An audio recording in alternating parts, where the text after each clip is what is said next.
നമസ്കാരം. SGPSCയിലേക്ക് സ്വാഗതം. നമ്മൾ ഇന്നിവിടെ നോക്കുന്നത് കേരള PSCയിലെ ഇമ്പോർട്ടൻ്റ് ആക്റ്റുകൾ എന്ന ടോപ്പിക്കിലെ ഈ വർഷം 2026 നടന്ന ചില പരീക്ഷകളുടെ ചില ചോദ്യപേപ്പറുകളുടെ ഡിസ്കഷനാണ്. കുറച്ച് ചോദ്യങ്ങളുടെ ഡിസ്കഷനാണ് നമ്മൾ നോക്കുന്നത്.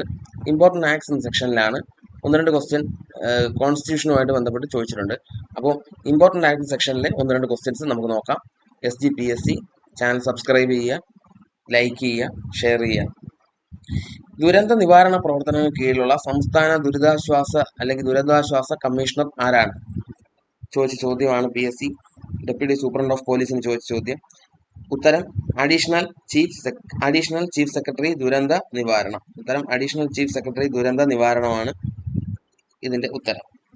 ഇനി എന്താണ് കേരളത്തിൽ ദുരന്ത നിവാരണ പ്രവർത്തനങ്ങൾ ദുരന്ത പ്രതികരണ പ്രവർത്തനങ്ങൾ ഏകോപിപ്പിക്കുന്നതിനുള്ള സംസ്ഥാന ദുരിതാശ്വാസ കമ്മീഷണറായി പ്രവർത്തിക്കുന്നത് റവന്യൂ അല്ലെങ്കിൽ ദുരന്ത നിവാരണ വകുപ്പിന് അഡീഷണൽ ചീഫ് സെക്രട്ടറി അല്ലെങ്കിൽ പ്രിൻസിപ്പൽ സെക്രട്ടറിയാണ്. അതായത് സംസ്ഥാന ദുരിതാശ്വാസ അല്ലെങ്കിൽ ദുരന്ത നിവാരണ അതിന്റെ കമ്മീഷണറായി പ്രവർത്തിക്കുന്നത് സ്റ്റേറ്റ് റിലീഫ് കമ്മീഷണറായി പ്രവർത്തിക്കുന്നത് അഡീഷണൽ ചീഫ് സെക്രട്ടറി അല്ലെങ്കിൽ പ്രിൻസിപ്പൽ റവന്യൂ ആൻഡ് ദുരന്ത നിവാരണ വകുപ്പിന്റെ അഡീഷണൽ ചീഫ് സെക്രട്ടറിയാണ്. അപ്പോ കേരളത്തിലെ മുഖ്യമന്ത്രി എന്താണെന്ന് വെച്ചാൽ കേരള സംസ്ഥാന ദുരന്ത നിവാരണ അതോറിറ്റിയുടെ ചെയർമാൻ മുഖ്യമന്ത്രി. കേരള സംസ്ഥാന ദുരന്ത നിവാരണ അതോറിറ്റിയുടെ ചെയർമാൻ ആരാണ്? അത് മുഖ്യമന്ത്രിയാണ്. എന്നാൽ ദുരന്ത നിവാരണ പ്രവർത്തനങ്ങൾക്കുള്ള സംസ്ഥാന എക്സിക്യൂട്ടീവ് കമ്മിറ്റിയുടെ ചെയർമാൻ ആരാണെന്ന് ചോദിച്ചാൽ അതാണ് ആര്? Chief secretary. അപ്പോൾ സംസ്ഥാന ദുരന്ത നിവാരണ പ്രതിപ്രവർത്തനങ്ങൾക്കുള്ള സംസ്ഥാന ദുരന്ത നിവാരണ അതോറിറ്റിയുടെ എക്സിക്യൂട്ടീവ് കമ്മിറ്റിയുടെ ചെയർമാൻ ചീഫ് സെക്രട്ടറി. എന്നാൽ ഒരു മെമ്പർ കൺവീനർ ആരാണെന്ന് വെച്ചാൽ ഈ എക്സിക്യൂട്ടീവ് കമ്മിറ്റിയുടെ മെമ്പർ കൺവീനറും അഡീഷണൽ ചീഫ് സെക്രട്ടറിയാണ്, അല്ലെങ്കിൽ ദുരന്ത നിവാരണത്തിന്റെയാണ്. അപ്പൊ ഇവിടെ ചോദ്യം എന്താണെന്ന് വെച്ചാൽ ഈ ദുരന്ത നിവാരണ പ്രവർത്തനങ്ങൾക്ക് കീഴിലുള്ള സംസ്ഥാന ദുരിതാശ്വാസ കമ്മീഷണർ ആരാണെന്ന് വെച്ചാൽ അത് അഡീഷണൽ ചീഫ് സെക്രട്ടറിയാണ്. മുഖ്യമന്ത്രിയാണ് സംസ്ഥാന ദുരന്ത നിവാരണ അതോറിറ്റിയുടെ ചെയർമാൻ, അദ്ദേഹമാണ്. ദുരന്ത നിവാരണ പ്രവർത്തനങ്ങൾക്കുള്ള സംസ്ഥാന എക്സിക്യൂട്ടീവ് കമ്മിറ്റിയുടെ ചെയർമാൻ ആരാണെന്ന് വെച്ചാൽ അത് ചീഫ് സെക്രട്ടറിയാണ്. ഓക്കെ ആണല്ലോ? മൂന്ന് ഡിസ്റ്റിങ്വിഷ് ചെയ്തല്ലോ. ദുരന്ത നിവാരണ പ്രവർത്തനങ്ങൾക്ക് കീഴിലുള്ള സംസ്ഥാന ദുരിതാശ്വാസ കമ്മീഷണർ അഡീഷണൽ ചീഫ് സെക്രട്ടറി. എന്നാൽ ദുരന്ത നിവാരണ പ്രവർത്തനങ്ങൾക്കുള്ള സംസ്ഥാന എക്സിക്യൂട്ടീവ് കമ്മിറ്റിയുടെ ഹെഡ് ചെയർമാൻ ആരാണെന്ന് വെച്ചാൽ അത് ചീഫ് സെക്രട്ടറി. ദുരന്ത നിവാരണ അതോറിറ്റിയുടെ ചെയർമാൻ ആരാണെന്ന് വെച്ചാൽ അത് മുഖ്യമന്ത്രി. ക്ലിയർ ആയല്ലോ മൂന്നെണ്ണം? ഓക്കെ അല്ലേ? നെക്സ്റ്റ് 1955 പൗരാവകാശ സംരക്ഷണ നിയമം protection of civil rights act പ്രകാരം ശിക്ഷാർഹമായ എല്ലാ കുറ്റകൃത്യങ്ങളും താഴെ പറയുന്നവയിൽ ഏത് ഗണത്തിൽ പെടുന്നു എന്നാണ് ചോദിച്ചത്. അതിൽ ഉത്തരം എന്താണെന്ന് വെച്ചാൽ കൊഗ്നിസിബിൾ ആൻഡ് ട്രയബിൾ സമ്മറി എന്നാണ് പറഞ്ഞത്. കൊഗ്നിസിബിൾ ആൻഡ് ട്രയബിൾ സമ്മറി എന്നുള്ള ഓപ്ഷൻ ബി ആണ് ഉത്തരം. എന്താണെന്ന് വെച്ചാൽ ഈ നിയമത്തിന് യഥാർത്ഥ പേര് മുൻപ് തൊട്ടുകൂടായ്മ നിയമം അൺടച്ചബിൾ ആക്ട് ആയിരുന്നു. ഇത് ഒരു പോലീസ് ഉദ്യോഗസ്ഥന് വാറന്റ് ഇല്ലാതെ അറസ്റ്റ് ചെയ്യാനും കോടതിയുടെ അനുമതിയോടെയോ അല്ലാതെയോ അന്വേഷണം ആരംഭിക്കാനും അധികാരം നൽകുന്നതാണ് ഈ കൊഗനൈസബിൾ നിയമം അല്ലെങ്കിൽ കുറ്റകൃത്യങ്ങൾ എന്ന് പറയുന്നത്. ഓക്കെ, അപ്പൊ കോടതിയുടെ അനുമതിയോടെയോ അല്ലാതെയോ തന്നെ ഒരു അന്വേഷണം ആരംഭിക്കാൻ അധികാരം നൽകുന്നതാണ് കൊഗനൈസബിൾ കുറ്റകൃത്യങ്ങൾ. അപ്പോൾ ഒരു പോലീസ് ഉദ്യോഗസ്ഥന് വാറന്റ് ഇല്ലാതെ അറസ്റ്റ് ചെയ്യാം, കോടതിയുടെ അനുമതിയോടെയോ ഇല്ലാതെയോ അന്വേഷണം ആരംഭിക്കാനോ അധികാരം നൽകുന്നവയാണ് ഈ കൊഗനൈസബിൾ കുറ്റകൃത്യങ്ങൾ. ഓക്കെ, അപ്പം അങ്ങനെയുള്ള കുറ്റകൃത്യങ്ങൾ ശിക്ഷാർഹമായ എല്ലാ കുറ്റകൃത്യങ്ങളും ഏതിലാണ് വരുന്നതെന്ന് പറഞ്ഞാൽ കൊഗനൈസബിൾ ആൻഡ് ട്രയബിൾ സമ്മറിയിലാണ് വരുന്നത്. ഓക്കെ അല്ലേ? അടുത്ത ചോദ്യത്തിലേക്ക് പോകാമല്ലോ. അടുത്ത മൂന്നാമത്തെ ചോദ്യം, വിവരാവകാശ നിയമത്തിലെ സെക്ഷൻ 24 പ്രകാരം താഴെ പറയുന്ന ഏത് സാഹചര്യത്തിലാണ് സുരക്ഷാ ഇന്റലിജൻസ് ഏജൻസികൾ വിവരം നൽകാൻ ബാധ്യസ്ഥരാകുന്നത്? എപ്പോഴാണ് വിവരം നൽകാൻ ബാധ്യസ്ഥരാകുന്നത് വെച്ചാൽ അഴിമതി ആരോപണങ്ങളും മനുഷ്യാവകാശ ലംഘനങ്ങളും ഉണ്ടാകുമ്പോഴാണ്. എന്തിന് ബാധകമാകുന്നത്? സെക്ഷൻ 24 പ്രകാരം വിവരാവകാശ നിയമത്തിന്റെ രാജ്യസുരക്ഷയുമായി ബന്ധപ്പെട്ട ഏജൻസികൾക്ക് പൊതുവെ ഇളവുകളുണ്ടെങ്കിലും ഈ സെക്ഷൻ 24 പ്രകാരം ഇളവുകളുണ്ടെങ്കിലും ഇനി അഴിമതി ആരോപണങ്ങളും മനുഷ്യാവകാശ ലംഘനങ്ങളുമായി ബന്ധപ്പെട്ട വിഷയങ്ങളിൽ അവർ വിവരങ്ങൾ നൽകാൻ ബാധ്യസ്ഥരാണ്. ഓക്കെ, സെക്ഷൻ 24 അനുസരിച്ച് അഴിമതി ആരോപണങ്ങളും മനുഷ്യാവകാശ ലംഘനങ്ങളും ബന്ധപ്പെട്ട വിഷയങ്ങളിൽ അവർ വിവരങ്ങൾ കൈമാറാൻ അവർ ബാധ്യസ്ഥരാണ്. ഓക്കെ ആണല്ലോ?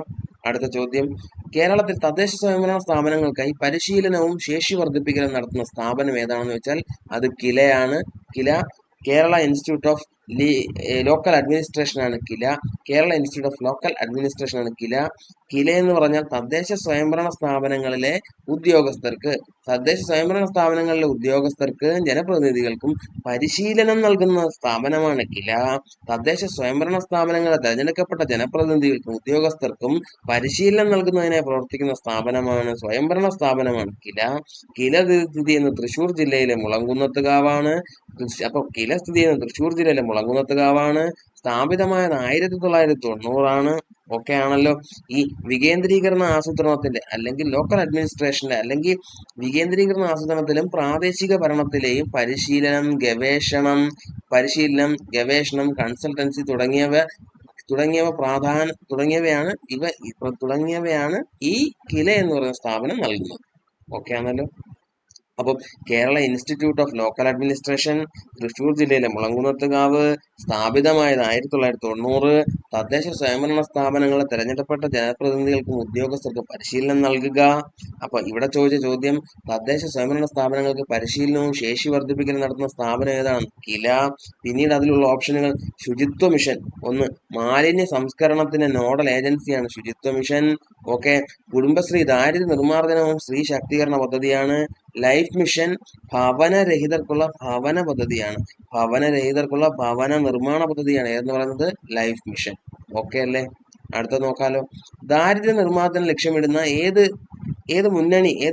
മുൻഗണനയിലുള്ള ഏത് സാമൂഹിക വികസന പദ്ധതിയാണ് പരിവർത്തനത്തിന്റെ ഉത്തേജകമായി പരിഗണിക്കപ്പെടുന്നത്? ഏതാണെന്ന് ചോദിച്ചാൽ അത് അതിതീവ്ര ദാരിദ്ര്യ നിർമ്മാർജ്ജന പദ്ധതി. ഓപ്ഷൻ ബി, അതിതീവ്ര ദാരിദ്ര്യ നിർമ്മാർജ്ജന പദ്ധതി. ഇതെല്ലാം നിങ്ങൾക്ക് ഓർമ്മ കാണും.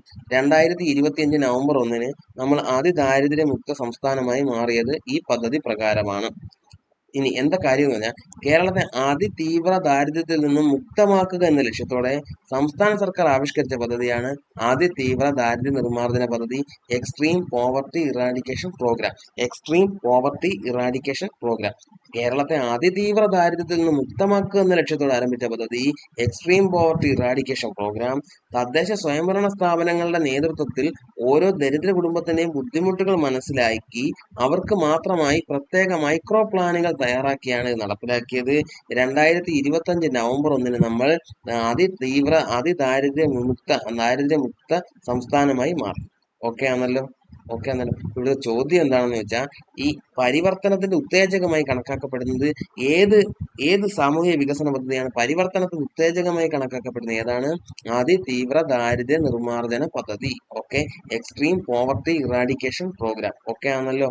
ക്ലിയർ ആയല്ലോ. സ്റ്റാർട്ടപ്പ് മിഷൻ ഉണ്ട്, പുതിയ സംരംഭങ്ങൾ തുടങ്ങാനുള്ളതാണ് സ്റ്റാർട്ടപ്പ് മിഷൻ. ഒരു ജില്ലയിൽ ഒരു ഉൽപ്പന്നം പദ്ധതി. കെ-ഫോൺ അതിവേഗ ഇന്റർനെറ്റ് സൗകര്യം ലഭ്യമാക്കുന്ന പദ്ധതിയാണ് കെ-ഫോൺ. ഓക്കെ. അടുത്ത ചോദ്യത്തിലേക്ക് പോവാം.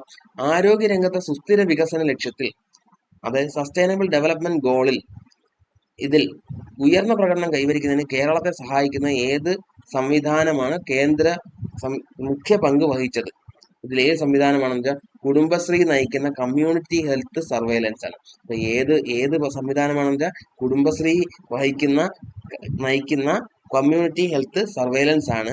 സസ്റ്റൈനബിൾ ഡെവലപ്മെന്റ് ഗോൾസിൽ നമുക്ക് എപ്പോഴും മുൻപന്തിയിൽ എത്താൻ നമ്മളെ സഹായിക്കുന്നത് കുടുംബശ്രീയുടെ നേതൃത്വത്തിലുള്ള കമ്മ്യൂണിറ്റി ഹെൽത്ത് സർവൈലൻസ് പ്രോഗ്രാം ആണ്.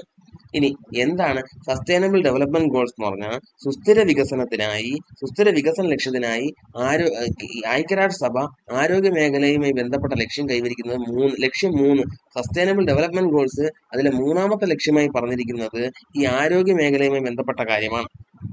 അതില് നീതി ആയോഗ് പുറത്തിറക്കുന്ന സസ്റ്റൈനബിൾ ഡെവലപ്മെന്റ് ഇൻഡെക്സില് കേരളമാണ് എപ്പോഴും 1ാം സ്ഥാനം. അതിന് പ്രധാന കാരണം തദ്ദേശ സ്വയംഭരണ സ്ഥാപനങ്ങളുമായി ചേർന്ന് കുടുംബശ്രീയുടെ നേതൃത്വത്തിലുള്ള കമ്മ്യൂണിറ്റി അടിസ്ഥാനമാക്കിയുള്ള ആരോഗ്യ നിരീക്ഷണവും ഇടപെടലുകളുമാണ്. ഓക്കെ. അപ്പൊ കമ്മ്യൂണിറ്റി നിരീക്ഷണവും ഇടപെടലുകളുമാണ് നമുക്ക് സസ്റ്റൈനബിൾ ഡെവലപ്മെന്റ് ഗോൾസിൽ എപ്പോഴും മുൻപന്തിയിലെത്താൻ സഹായിക്കുന്നത്. അതിന് കുടുംബശ്രീ ഒരു ഭാഗമാവുന്നുണ്ട്, അല്ലെങ്കിൽ കുടുംബശ്രീ നയിക്കുന്ന കമ്മ്യൂണിറ്റി ഹെൽത്ത് സർവൈലൻസ് ആണ് ഇതിനൊരു കാരണം അതാണ് ചോദ്യം വന്നിരിക്കുന്നത്. ഓക്കെ. ക്ലിയർ ആയല്ലോ. കേരളത്തിൽ തദ്ദേശ സ്വയംഭരണ സ്ഥാപനങ്ങൾ സ്ഥാപിക്കുന്നതിന് പ്രാഥമികമായി ഉത്തരവാദിത്തമുള്ള ഭരണഘടനാ ഭേദഗതി. തദ്ദേശ സ്വയംഭരണ സ്ഥാപനങ്ങൾ വരുന്നതിന് കാരണമായ ഭേദഗതി ഏതെന്ന് വെച്ചാൽ 73 74. 73 പഞ്ചായത്ത് രാജ്, 74 നഗരപാലിക. 73 പഞ്ചായത്ത് രാജ്, 74 നഗരപാലിക. ഓക്കെ.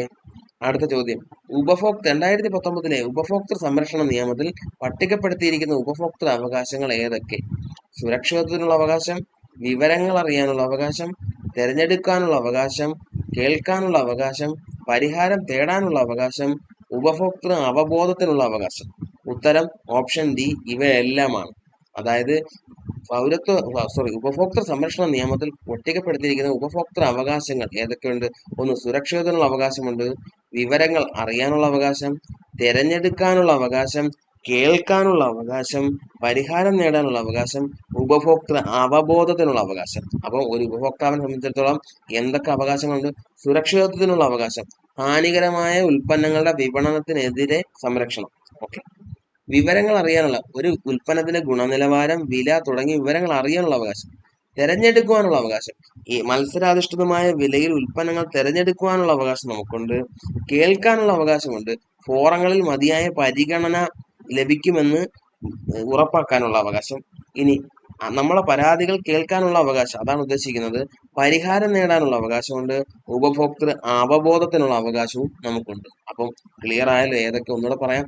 സുരക്ഷിതത്വത്തിനുള്ള അവകാശം, വിവരങ്ങൾ അറിയുവാനുള്ള അവകാശം, തിരഞ്ഞെടുക്കുവാനുള്ള അവകാശം, ഏത് വേണമെന്ന് തിരഞ്ഞെടുക്കാനുള്ള അവകാശം, നമ്മൾ കേൾക്കാനുള്ള അവകാശം, പരിഹാരം തേടുവാനുള്ള അവകാശം, ഒക്കെ ഉപഭോക്തൃ അവബോധത്തിനുള്ള അവകാശം. ഇത്രയും അവകാശങ്ങളാണ് 2019 ഉപഭോക്തൃ സംരക്ഷണ നിയമപ്രകാരം നമുക്കൊരു ഉപഭോക്താവിന് കിട്ടുന്നത്. ഓക്കെ. സാമൂഹിക സുരക്ഷയെ സാമൂഹിക ക്ഷേമത്തിൽ നിന്ന് വേർതിരിക്കുന്ന സവിശേഷത ഏതാണ്? നല്ല ചോദ്യം. സാമൂഹിക സുരക്ഷയെ സാമൂഹിക ക്ഷേമത്തിൽ നിന്നും വേർതിരിക്കുന്ന സവിശേഷത ഏതാണ്? ഓപ്ഷൻ സി ആണ്, സംഭാവനയോ പദവിയോ അടിസ്ഥാനമാക്കിയുള്ള നിയമപരമായ അവകാശം. ഉത്തരം സി ആണ്, സംഭാവനയോ പദവിയോ അടിസ്ഥാനമാക്കിയുള്ള നിയമപരമായ അവകാശം. എന്താണ് സാമൂഹിക സുരക്ഷയും സാമൂഹിക ക്ഷേമവും? സാമൂഹിക സുരക്ഷ ഇതൊരു വ്യക്തിക്ക് നിയമപരമായി ലഭിക്കാൻ അർഹതയുള്ള അവകാശമാണ്. അതായത് അയാൾ ഒരിടത്ത് ജോലി ചെയ്യുന്നു, ഒരു വ്യക്തി ഉദാഹരണത്തിന് ജോലി ചെയ്യുന്നു, അയാൾ തന്റെ PF ES അയാളുടെ വിഹിതത്തിൽ നിന്നും ശമ്പളത്തിന്റെ വിഹിതത്തിൽ നിന്നും അടയ്ക്കുന്നു. അവർ പിൽക്കാലത്ത് അതിനുശേഷം വർഷങ്ങൾക്ക് ശേഷം അതിന്റെ ആനുകൂല്യം അദ്ദേഹം പറ്റുന്നു. അതാണ് സാമൂഹിക സുരക്ഷ. ഇനി സാമൂഹിക ക്ഷേമം എന്താണെന്ന് വെച്ചാൽ, ഇപ്പോൾ നമുക്ക് കിട്ടുന്ന പെൻഷൻ ഇല്ലേ, ആ പെൻഷനെ ഓർത്താൽ മതി, അത് ഗവൺമെന്റ് കൊടുക്കുന്നതാ, ഇവരുടെ സംഭാവന ഇല്ലാതെ തന്നെ ഗവൺമെന്റ് കൊടുക്കുന്നതാ. ഓക്കെ. അപ്പം എന്താണെന്ന് വെച്ചാൽ, ഒരു വ്യക്തി നിയമപരമായി ലഭിക്കാൻ അർഹതയുള്ള അവകാശമാണ് സാമൂഹിക സുരക്ഷ. കാരണം അദ്ദേഹം പേ ചെയ്ത് പിൽക്കാലത്ത് അയാൾ വിഡ്രോ ചെയ്യുകയാണ് അത്. ഓക്കെ. ഇനി സാമൂഹിക ക്ഷേമം എന്താണെന്ന് വെച്ചാൽ കുറച്ചുകൂടി വിശാലമായ ആശയമാണ്. സമൂഹത്തിലെ ദുർബല വിഭാഗങ്ങളെ സഹായിക്കുന്നതിന് ഗവൺമെന്റോ മറ്റ് ഏജൻസികളോ സഹായിക്കുന്നതാണ്. സൗജന്യ റേഷൻ, ലൈഫ് മിഷൻ, ഈ പെൻഷൻ, ഇതെല്ലാം ഇതിൽ സാമൂഹിക ക്ഷേമത്തിൽ ഉൾപ്പെടുത്തും. ഓക്കെ ആണല്ലോ? ക്ലിയർ ആയല്ലോ? ഓക്കെ ആണല്ലോ? അടുത്തൊരു ചോദ്യം, തൊഴിൽ നിയമനിർമ്മാണത്തിന് അടിസ്ഥാനമായ ഏത് തത്വമാണ് ന്യായമായ തൊഴിൽ സാഹചര്യങ്ങളെ ഏറ്റവും നേരിട്ട് പിന്തുണയ്ക്കുന്നത്? തൊഴിൽ നിയമനിർമ്മാണത്തിന് ഏറ്റവും അടിസ്ഥാനമായ ഏത് തത്വമാണ് ന്യായമായ തൊഴിൽ സാഹചര്യങ്ങളെ ഏറ്റവും നേരിട്ട് പിന്തുണയ്ക്കുന്നത്? ഇമ്പോർട്ടന്റ് നിയമങ്ങളിൽ നിന്ന് ചോദിച്ച ഏറ്റവും നല്ല ചോദ്യങ്ങളൊന്നാണ്. അതിൽ ഉത്തരം അസമമായ വിലപേശൽ ശക്തിയിൽ നിന്ന് തൊഴിലാളികളുടെ സംരക്ഷണം. സമമല്ലാത്ത, ഒരുപോലെ അല്ലാത്ത വിലപേശൽ ശക്തിയിൽ നിന്ന് തൊഴിലാളികളുടെ സംരക്ഷണം. കാര്യം ഇതാണ്, തൊഴിലുടമകളും തൊഴിലാളികളും തമ്മിൽ ബന്ധത്തിൽ സ്വാഭാവികമായും ഒരു അധികാര അസന്തുലിതാവസ്ഥ ഉണ്ട്. ഞാൻ തൊഴിലാളിയും നിങ്ങൾ തൊഴിലുടമയും, അപ്പം അസന്തുലിതാവസ്ഥ ഉണ്ട്. തൊഴിലുടമകൾക്ക് സാമ്പത്തികവും സാമൂഹികവുമായ മേൽക്കൈ ഉള്ളതിനാൽ തൊഴിലാളികൾ പലപ്പോഴും കുറഞ്ഞ വേതനത്തിനോ മോശം സാഹചര്യങ്ങളിൽ ജോലി ചെയ്യാൻ നിർബന്ധിതരാകാം. ഈ അസമമായ വിലപേശൽ അപ്പോൾ കുറഞ്ഞ ശമ്പളത്തിൽ ജോലി ചെയ്യാൻ ചിലപ്പോൾ നമ്മൾ നിർബന്ധിതരാകും. അപ്പൊ ഈ അസമമായ അൺഈക്വൽ ബാർഗൈനിങ് പവറിൽ നിന്നും തൊഴിലാളികളെ സംരക്ഷിച്ച് അവർക്ക് ന്യായമായ വേതനം, സുരക്ഷിതമായ തൊഴിലിടം, കൃത്യമായ ജോലി സമയം, ഓക്കെ, ന്യായമായ വേതനം വേണം, സുരക്ഷിതമായ തൊഴിലിടം വേണം, കൃത്യമായ ജോലി സമയം എന്നിവ ഉറപ്പുവരുത്തുകയാണ് തൊഴിൽ നിയമങ്ങളുടെ ഏറ്റവും അടിസ്ഥാന തത്വം. ക്ലിയർ അല്ലേ? അപ്പം അസമമായ വിലപേശൽ ശക്തിയുണ്ട്, വിലപേശൽ ശക്തിയിൽ നിന്ന് തൊഴിലാളികളെ സംരക്ഷിക്കുക, അതാണ് ഒരു തൊഴിൽ നിയമനിർമ്മാണത്തിന് ഏറ്റവും അടിസ്ഥാനമായ തത്വം എന്ന് പറയുന്നത്. എന്താണ് അസമമായ വിലപേശൽ ശക്തിയിൽ നിന്ന് തൊഴിലാളികളെ സംരക്ഷിക്കുക? എന്താണ് അസമമായ വിലപേശൽ എന്ന് പറഞ്ഞാൽ, അൺഈക്വൽ ബാർഗൈനിങ് പവർ, അതായത് അവർക്ക് ന്യായമായ വേതനമോ സുരക്ഷിതമല്ലാത്ത തൊഴിലിടമോ കൃത്യമല്ലാത്ത ജോലി സമയമോ കൊടുക്കാം എന്ന് പറയുമ്പം അതെല്ലാം കൃത്യമായിട്ട് വേണം. തൊഴിലിടം സുരക്ഷിതമായിരിക്കണം, ന്യായമായ വേതനം വേണം, കൃത്യമായ ജോലി സമയം അവർക്ക് വേണം എന്നതൊക്കെയാണ് അവരാഗ്രഹിക്കുന്നത്. അല്ലെങ്കിൽ അതാണ് ഒരു സമമായ കാര്യം എന്ന് പറയുന്നത്. അതിന് വേണ്ടിയാണ്, അല്ലെങ്കിൽ അതാണ് ഏതെന്ന് പറയുന്നത്. തൊഴിൽ നിയമനിർമ്മാണത്തിന് അടിസ്ഥാനമായ ഒരു തത്വം ഏതാണെന്ന് വെച്ചാൽ അസമമായ വിലപേശ ശക്തിയിൽ നിന്ന് തൊഴിലാളികളുടെ സംരക്ഷണമാണ്. ഓക്കെ ആണോ? അപ്പം നിയമനിർമ്മാണവുമായി ബന്ധപ്പെട്ട നല്ല ചോദ്യം. അവസാനം ഒരു ചോദ്യം, ഇപ്പൊ ഈ ഇടയ്ക്ക് ചോദിച്ച ചോദ്യം, ഇന്ത്യയുടെ കിഴക്കോട്ട് നോക്കുക, ലുക്ക് ഈസ്റ്റ് പോളിസി പ്രഖ്യാപിച്ചത് ആരാണ്? അപ്പൊ ലുക്ക് ഈസ്റ്റ് പോളിസി പ്രഖ്യാപിച്ചത് ആരാണെന്ന് വെച്ചാൽ PV നരസിംഹറാവു ആണ് ലുക്ക് ഈസ്റ്റ് പോളിസി പ്രഖ്യാപിച്ചത്. തെക്ക് കിഴക്കൻ ആസിയാൻ രാജ്യങ്ങളുമായി സാമ്പത്തിക തന്ത്രപരമായ ബന്ധം തുടങ്ങാൻ 1992 അന്നത്തെ പ്രധാനമന്ത്രി PV നരസിംഹറാവു ആരംഭിച്ച പദ്ധതിയാണ് ഏതെന്ന് പറയുന്നത് ഈ ലുക്ക് ഈസ്റ്റ് പോളിസി. അപ്പം look east policy PV Narasimha Rao 1992 ASEAN രാജ്യങ്ങളുമായി ബന്ധപ്പെട്ട് ആരംഭിച്ച പദ്ധതിയാണ് ആരംഭിച്ച പോളിസിയാണ്. ആസിയാൻ രാജ്യങ്ങളുമായി ബന്ധപ്പെട്ട് ആരംഭിച്ച പോളിസിയാണ് ലുക്ക് ഈസ്റ്റ് പോളിസി എന്ന് പറയുന്നത്. ഓക്കെ. എന്നാൽ ആക്ട് ഈസ്റ്റ് പോളിസി എന്ന് പറയുന്ന ഒരു സംഭവമുണ്ട്. നരസിംഹറാവു കൊണ്ടുവന്ന ലുക്ക് ഈസ്റ്റ് പോളിസിയെ കൂടുതൽ സജീവമാക്കുന്ന അടുത്തൊരു പദ്ധതിയാണ് ആക്ട് ഈസ്റ്റ് പോളിസി. അത് കൊണ്ടുവന്നത് 2014 നരേന്ദ്രമോദിയാണ്. അപ്പോൾ ലുക്ക് ഈസ്റ്റ് പോളിസി ആസിയാൻ രാജ്യങ്ങളുമായി സാമ്പത്തികവും തന്ത്രപരമായ ബന്ധം സ്ഥാപിക്കുന്നതിന് 1992 കൊണ്ടുവന്നതാണ് ഏതെന്ന് പറയുന്നത് ലുക്ക് ഈസ്റ്റ് പോളിസി. എന്നാൽ ലുക്ക് ഈസ്റ്റ് പോളിസി. ഇനി ലുക്ക് ഈസ്റ്റ് പോളിസി കൊണ്ടുവന്നത് PV നരസിംഹറാവു ആണ്. ആക്ട് ഈസ്റ്റ് പോളിസി എന്താണെന്ന് വെച്ചാൽ അത് പ്രധാനമന്ത്രി നരേന്ദ്രമോദി കൊണ്ടുവന്ന പദ്ധതിയാണ് ആക്ട് ഈസ്റ്റ് പോളിസി. അത് 2014 കൊണ്ടുവന്ന പദ്ധതിയാണ് act east policy. Act east policy കൊണ്ടുവന്നത് നരേന്ദ്രമോദി. ലുക്ക് ഈസ്റ്റ് പോളിസി കൊണ്ടുവന്നത് ആസിയാൻ രാജ്യങ്ങളുമായി ബന്ധപ്പെട്ട ലുക്ക് ഈസ്റ്റ് പോളിസി കൊണ്ടുവന്നത് PV നരസിംഹറാവു ആണ്. ഓക്കെ. അപ്പോൾ കൂടുതൽ ഇതുപോലുള്ള ക്ലാസ്സുകൾക്ക് അല്ലെങ്കിൽ വീഡിയോസിന് ഞങ്ങളുടെ ചാനൽ സബ്സ്ക്രൈബ് ചെയ്യുക. Thank you.